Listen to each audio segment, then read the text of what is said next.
fast food to the supermarket freezer aisle, food safety is always a concern.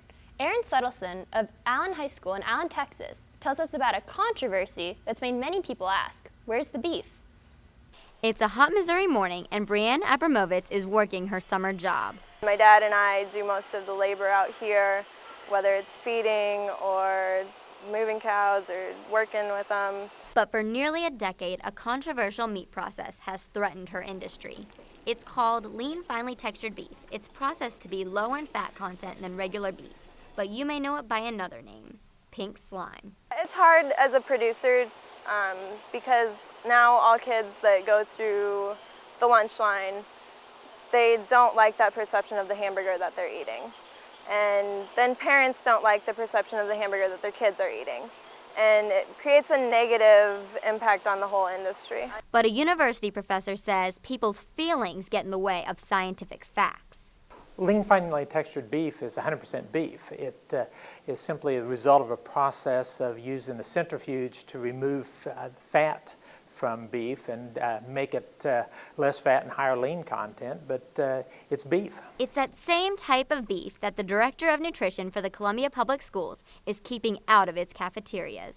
I basically called the Department of Education for Missouri and asked, are we involved in this at all? And they assured me no, that we were not. And parents are relieved. As far as I know, my daughter has never consumed pink slime, and I hope that she never does.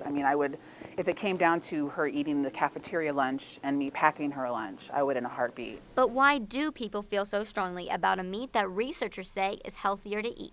It's the name.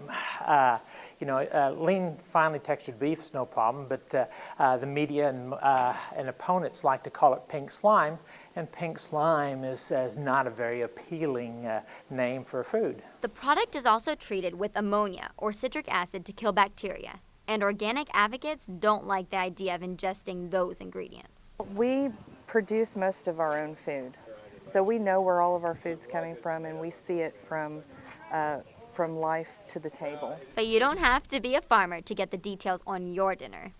Especially at organic grocery stores, you can actually tell where a lot of the meat is coming from.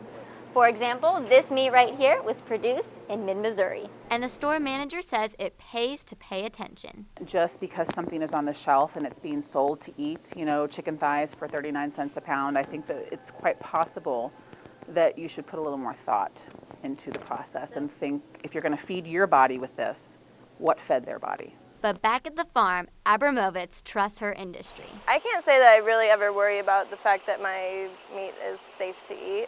I think that there's so many implications in the industry that packers go through, restaurants go through. If they're following the rules and they're in business, then I shouldn't be afraid of the product that I'm eating. With the Missouri Urban Journalism Workshop, I'm Erin Suddleson.